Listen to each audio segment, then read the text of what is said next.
முடிவுகளை எடுக்க இருக்கிறார்கள் என்பதை கூர்ந்து நோக்குவதற்காக கட்சி நிர்வாகிகளும் வெளியே காத்திருக்கின்றனர். மிக முக்கியமான முடிவுகள் இந்த கூட்டத்திற்கு பிறகு அறிவிக்கப்படும் என்றும் எதிர்பார்க்கப்படுகிறது.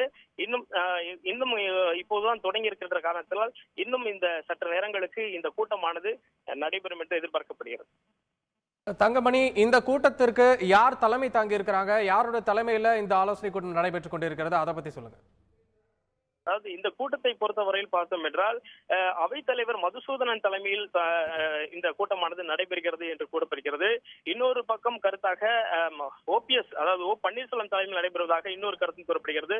பொதுவாக அவைத்தலைவர் மதுசூதனன் கட்சியில் முக்கிய நிர்வாகியாக இருக்கின்ற காரணத்தால் அவரது தலைமையில் தான் இந்த கூட்டம் நடத்தப்படும் என்று ஒரு கருத்து இருக்கிறது. எனவே அவரது தலைமையில் இந்த கூட்டம் நடைபெறுவதாகவே எடுத்துக்கொள்ளலாம். அந்த வகையில் அனைவரும் கலந்திருக்கிறார்கள். அதன் அடிப்படையில் எடுக்கக்கூடிய முடிவுகளுக்கு தீர்மானமாக அவர்கள் நிறைவேற்றம் செய்து அந்த தீர்மானத்தை வெளியிடலாம் என்றும் எதிர்பார்க்கப்படுகிறது. மேலும் ஒருவேளை சட்டமன்ற கட்சி தலைவராக பன்னீர்செல்வம் தேர்ந்தெடுக்கப்பட்டால் அதற்கான கடிதத்தில் சட்டமன்ற உறுப்பினர்கள் கையெழுத்திட வேண்டும். அந்த கையெழுத்திட்ட கடிதத்தை அவர்கள் கவர்னர் அலுவலகத்திற்கு சென்று கொடுக்க வேண்டும். இங்கு ஏற்கனவே 2 பேருந்துகள் நிறுத்தி வைக்கப்பட்டிருக்கிறது. அதாவது ஒருவேளை இது போன்ற மாற்று ஏற்பாடுகள் செய்யப்படும் பட்சத்தில் சட்டமன்ற கட்சி தலைவராக அதிமுக சட்டமன்ற கட்சி தலைவராக புதிய ஒருவரை தேர்ந்தெடுக்கும் பட்சத்தில், அதாவது முதலமைச்சர் ஜெயலலிதாவுக்கு பதிலாக பன்னீர்செல்வத்தை சட்டமன்ற கட்சி தலைவராக தேர்ந்தெடுக்கும் பட்சத்தில் அவர்கள் உடனடியாக அதற்கான அதிகாரப்பூர்வ ஒப்புதல் கடிதத்தை, சட்டமன்ற உறுப்பினர்கள் கடிதத்தை ஆளுநரிடம் கொடுத்து ஆளுநர் அதற்கு ஒப்புதல் தர வேண்டும். அது போன்ற விவகாரங்கள் எல்லாம் நடக்கும் அரசாங்க ரீதியில். எனவே அந்த நடவடிக்கைகளுக்காக இங்கு தயாரில் 2 பேருந்துகளும் நிறுத்தி வைக்கப்பட்டிருக்கிறது. எனவே அதுக்கு தேவை ஏற்படும் பட்சத்தில் அரசியல் ரீதியாக, அரசாங்க ரீதியாக அதிமுகவிற்கு அப்படி ஒரு சூழல் ஏற்படும் பட்சத்தில் அதற்கு தக்க முடிவுகளை இந்த கூட்டத்தில் அவர்கள் எடுப்பார்கள், சட்டமன்ற உறுப்பினர்கள் கூட்டத்தில். தங்கமணி, இப்போ சட்டமன்ற கட்சி தலைவராக திரு பன்னீர்செல்வம் தேர்ந்தெடுக்கப்பட வாய்ப்பு இருக்கு அப்படின்னு சொன்னீங்க. இது தவிர வேறு என்னென்ன முக்கியமான பொறுப்புகளுக்காக கவனம் செலுத்தப்படுகிறது, அதை பத்தி சொல்லுங்க. அதாவது முதலமைச்சரின் உடல்நிலை மோசமாக இருக்கின்ற காரணத்தினால் அவரது பொறுப்புகளை ஏற்கனவே பன்னீர்செல்வம் அவர்கள் தான் அதை நிர்வகித்து வருகிறார்கள். ஏனென்றால் சட்டம் ஒழுங்கை பாதுகாக்க வேண்டும், ஒரு திடமான ஒரு அரசாங்கம் செயல்பட வேண்டும் என்றால் அதுக்கு ஒரு மாற்று ஏற்பாடு. முதலமைச்சர் உடல்நிலை சரியில்லாத காரணத்தால் பன்னீர்செல்வம் அவர்கள் அமைச்சகத்திற்கு தலைமை தாங்கி தற்போது அவர்தான் செயலாற்றி வருகின்றார். அதற்கான ஏற்பாடுகள் கடந்த சில வாரங்களுக்கு முன்பாக அது செய்யப்பட்டது. எனவே அப்படி ஒரு மாற்று ஏற்பாடு செய்திருக்கிற பட்சத்தில் தேவைப்பட்டால் அந்த உடல்நிலையை கருத்தில் கொண்டு ஒரு தற்காலிக முதல்வரை கூட நியமிக்கலாமோ என்ற ஒரு கேள்வியும் இருக்கிறது. அப்படி தேவைப்படும் பட்சத்தில் பன்னீர்செல்வத்தை சட்டமன்ற கட்சி தலைவராக தேர்ந்தெடுத்தாலே அவர் முதலமைச்சராக தேர்வு செய்யப்பட்டதாக அர்த்தம். அந்த வகையில் ஒரு தற்காலிக முதலமைச்சரை தேர்வு செய்வதற்கான ஒரு முக்கியமான ஒரு கூட்டமாகவும் இருக்கலாம் என்றும் கருதப்படுகிறது. இது அக்கட்சியின் தேவையை கருத்தில் கொண்டு, அங்கு இருக்கின்ற சூழலை கருத்தில் கொண்டு, அது தேவையா என்பதை கருத்தில் கொண்டு இந்த முடிவு எடுக்கப்படும். ஏனென்றால் முதலமைச்சர் ஜெயலலிதாவுக்கு மாற்றாக இந்த ஏற்பாடுகளை செய்ய வேண்டுமா என்பதை அவர்கள் கலந்து ஆலோசித்து முடிவு எடுப்பார்கள். முதலமைச்சரின் உடல்நிலை கருத்தில் கொண்டே இந்த முடிவு எடுக்கப்படும். தங்கமணி, இப்ப நீங்க சொல்வது போல இப்படி ஒரு முடிவு எடுக்கப்பட வேண்டிய சூழல் ஏற்பட்டால் அதை வழிமொழிந்து எத்தனை பேர் கையெழுத்திட வேண்டியிருக்கும், அதற்கு எத்தனை உறுப்பினர்களுடைய இது தேவை இருக்கும், இந்த ப்ரொசீஜர் பத்தி சொல்லுங்க தங்கமணி. அதாவது இந்த விவகாரத்தை பொறுத்தவரையில் அதிமுகவில் அதாவது ஒரு சட்டசபையில் பெரும்பான்மையாக இருக்கின்ற ஒரு கட்சி, அந்த கட்சி தான் அந்த சட்டசபையில் ஆட்சி அமைக்கும். அந்த சட்டசபையின் ஒரு மெஜாரிட்டியான கட்சியாக கருதப்படுகிறது. அந்த கட்சியே நாட்டை ஆளுகின்ற கட்சியாக இருக்கும். அந்த வகையில் 134 உறுப்பினர்கள் கொண்ட அதிமுக தற்போது ஆட்சி அமைத்து தமிழ்நாட்டை நிர்வகித்து வருகிறது. இந்த நிலையில் புதிதாக ஒரு தற்காலிகமாக ஒரு முதல்வர் தேர்ந்தெடுக்கும் பொழுது அதிமுக கட்சியின் சட்டமன்ற உறுப்பினர்கள் அனைவரும் அவர்கள் தங்கள் விருப்பத்தை தெரிவிக்க வேண்டும். இவரை நாங்கள் சட்டமன்ற கட்சி தலைவராக தேர்ந்தெடுக்கிறோம், பன்னீர்செல்வம் அவர்களை நாங்கள் சட்டமன்ற கட்சி தலைவராக தேர்ந்தெடுக்க ஒப்புதல் தெரிவிக்கின்றோம் என்று அதிமுகவில் சார்பாக தேர்ந்தெடுக்கப்பட்ட சட்டமன்ற உறுப்பினர்கள் அனைவருமே அந்த ஒப்புதல் கடிதத்தில் கையெழுத்திட வேண்டும். கையெழுத்திட்ட பிறகு அந்த கடிதத்தை, அந்த பரிந்துரை கடிதத்தை ஆளுநரிடம் அவர்கள் கொண்டு போய் கொடுப்பார்கள், எம்எல்ஏக்கள் கொண்டு போய் கொடுப்பார்கள். அதன் அடிப்படையில் ஆளுநர் அந்த கடிதத்தை பார்த்த பிறகு அவர் தேவைப்பட்டால் அதற்கு சூழல் வந்திருக்கிறது என்று அவர் நினைத்தால் அவர் ஆட்சி அமைப்பதற்காக பன்னீர்செல்வத்திற்கு ஆட்சி அமைப்பதற்காக அழைப்பு விடுவார். அதன் அடிப்படையிலேயே பன்னீர்செல்வம் தற்காலிக முதல்வராக பொறுப்பேற்பார். இது எல்லாம் ஒரு நடைமுறையாக இருக்கிறது. நாம் கடந்த முறையில் பார்த்திருக்கின்றோம். முதலமைச்சருக்கு சில இக்கட்டான, முதலமைச்சர் ஜெயலலிதாவுக்கு சில இக்கட்டான சூழல் ஏற்படும் பட்சத்தில் எல்லாம் அவரது உண்மை விசுவாசியாக கருதப்பட்ட ஓ பன்னீர்செல்வமே தற்காலிக முதல்வராக பதவி வகித்திருக்கிறார். அவர் ஏற்கனவே 2 முறை சமீபத்தில் அவர் முதலமைச்சராக பதவி வகித்திருக்கிறார்.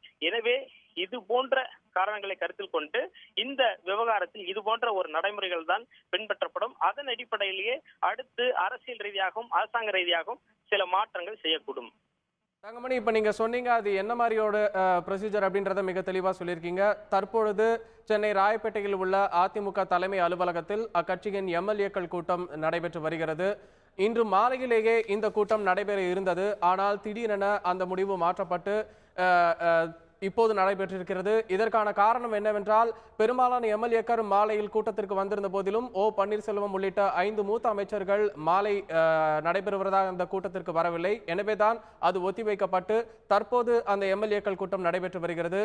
இந்த எம்எல்ஏக்கள் கூட்டத்தில் சட்டமன்ற உறுப்பினர்கள் கலந்து கொண்டிருக்கின்றனர்.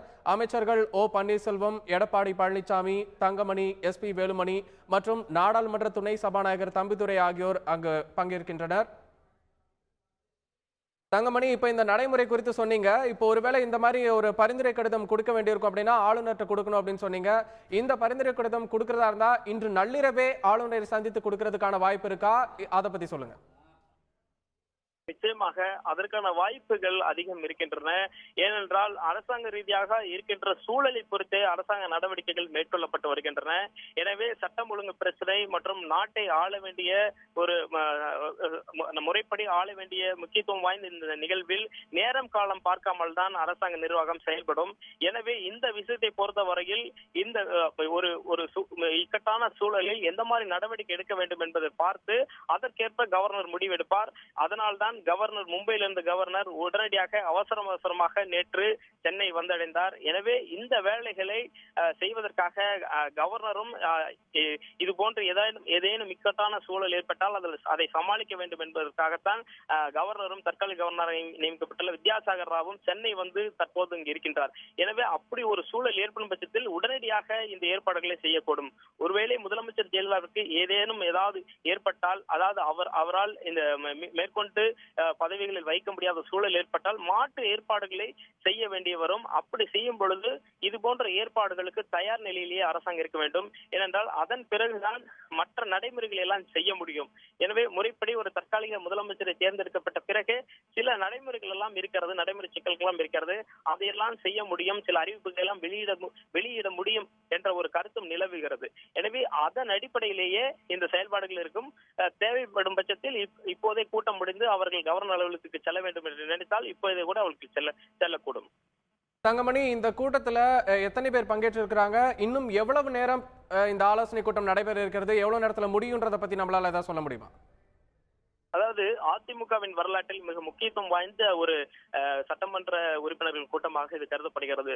ஏனென்றால் ஏற்கனவே முதலமைச்சர் சில சவாலான விஷயங்களில், அதாவது அவர் சிறைக்கு செல்ல வேண்டிய கட்டாயங்களில் ஏற்படும் போது கூட கூட்டங்கள் கூடப்பட்டிருக்கிறது, சட்டமன்ற உறுப்பினர்கள் கூட்டம் கூட்டப்பட்டிருக்கிறது. அப்போது சட்டமன்ற கட்சி தலைவராக OPS தேர்ந்தெடுக்கப்பட்டிருக்கார்.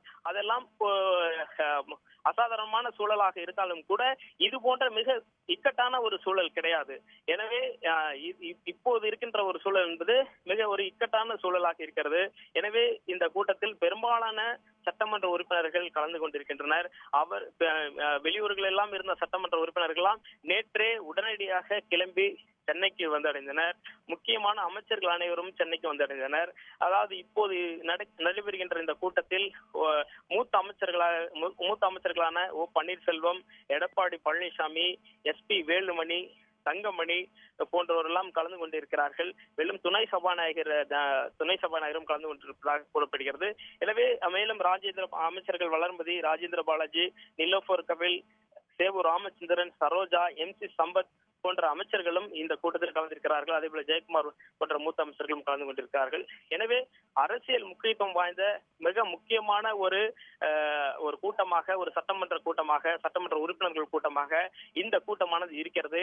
அதனால் தான் நேரம் காலம் பார்க்காமல் இந்த நேரத்தில் இந்த கூட்டத்தை அவர்கள் கூட்டியிருக்கிறார்கள். 11:10 மணி அளவில் இந்த கூட்டமானது கூட்டப்பட்டிருக்கிறது. எனவே அரசியல் முக்கியத்துவம் வாய்ந்த இந்த கூட்டத்தில் எந்த மாதிரியான முடிவுகள் வேண்டுமானால் எடுக்கப்படலாம். அது இந்த வரலாற்று முக்கியத்துவம் வாய்ந்த வாய்ந்த ஒரு நடவடிக்கையாகவோ முடிவுகளாகவோ தீர்மானமாகவோ இருக்கக்கூடும். அது அரசாங்க ரீதியில் மிகப்பெரிய ஒரு மாற்றத்தை ஏற்படுத்தக்கூடிய தீர்மானமாக கூட இருக்கலாம். அரசியல் ரீதியாக சில முக்கியமான மாற்றங்களாக கூட இருக்கலாம். எனவே மிக மிக மிக முக்கியத்துவம் வாய்ந்த தமிழ்நாட்டின் எதிர்காலத்தை ஒரு அளவுக்கு நிர்ணயிக்கக்கூடிய மிக முக்கியமான கூட்டமாக இது இருக்கிறது. ஏனென்றால் ஆட்சி நிர்வாகம் மிகப்பெரிய கட்சி நிர்வாகம் சார்ந்த ஒரு கூட்டம். தமிழ்நாட்டில் இருக்கின்ற மிக அதிகமான வாக்காளர்களை கொண்ட உறுப்பினர்கள் கொண்ட ஒரு கட்சியாக இருக்கின்ற அதிமுகவின் கூட்டம். எனவே மிக மிக அனைவரும் உற்று நோக்கக்கூடிய ஒரு முக்கியமான சட்டமன்ற உறுப்பினர்கள் கூட்டமாக இருக்கிறது. தமிழ்நாடு முழுவதும் இருக்கின்ற மக்கள் இதை எதிர்நோக்கி காத்திருக்கிறார்கள். எந்த மாதிரியான அறிவிப்புகள் வரும் என்று அரசியல் நோக்கர்கள் கருத்து கொண்டிருக்கிறார்கள். விமர்சகர்களும் பார்த்துக் கொண்டிருக்கிறார்கள். என்ன மாதிரியான இந்த கூட்டத்தில் என்ன மாதிரியான நடவடிக்கைகள் எடுக்கப்படும், என்ன மாதிரியான அறிவிப்புகள் வரும் என்பது குறித்து அவர்கள் கூர்ந்து நோக்கி கொண்டிருக்கிறார்கள். அதே போல உலகம் முழுவதும் இருக்கின்ற தமிழர்கள் தமிழ்நாட்டிலிருந்து வேலைக்காக வெளிநாடுகளுக்கு சென்றவர்கள் மத்தியிலும் இந்த எதிர்பார்ப்பு கிளம்பி இருக்கிறது. முதலமைச்சர் ஜெயலலிதாவிற்கு என்ன ஆயிற்று, அவர் எப்படி இருக்கிறார், உடல்நலம் தேடி வந்து விடுவாரா, இப்போது தற்காலிகமாக எந்த மாதிரியான மாற்று ஏற்பாடுகள் செய்யப்படுகிறது, தமிழ்நாட்டில் அரசாங்க ரீதியில் அரசியல் ரீதியில் எந்த மாதிரியான ஏற்பாடுகளை செய்கிறார்கள், பொதுச் செயலாளர் அதிமுக பொதுச் செயலாளர் பதவி எல்லாம் மாற்றம் செய்யப்பட வேண்டி இருக்குமா, அந்த பதவி மற்றவர்களுக்கெல்லாம் கொடுக்க வேண்டிய சூழல் ஏற்படுமா, அப்படியெல்லாம் பல்வேறு கேள்விகள் மக்கள் மத்தியில் இருக்கிறது. அரசியல் கட்சி தலைவர்கள் மத்தியில் இருக்கிறது, பொதுமக்கள் மத்தியில் இருக்கிறது, அரசியல் விமர்சகர்கள் மத்தியில் இருக்கிறது. அதற்கெல்லாம் பதில் சொல்லும் வகையில் இந்த கூட்டமானது நடைபெற்று வருகிறது. எனவே இந்த கூட்டம் மிக மிக முக்கியத்துவம் வாய்ந்த கூட்டமாக இருக்கிறது. இந்த கேள்விகளுக்கெல்லாம் பதில் சொல்கின்ற ஒரு கூட்டமாக சில அம்சங்கள், மிக முக்கியமான அம்சங்கள் இந்த கூட்டத்தின் முடிவில் வெளியிட வாய்ப்பு அதிகமாக இருக்கிறது.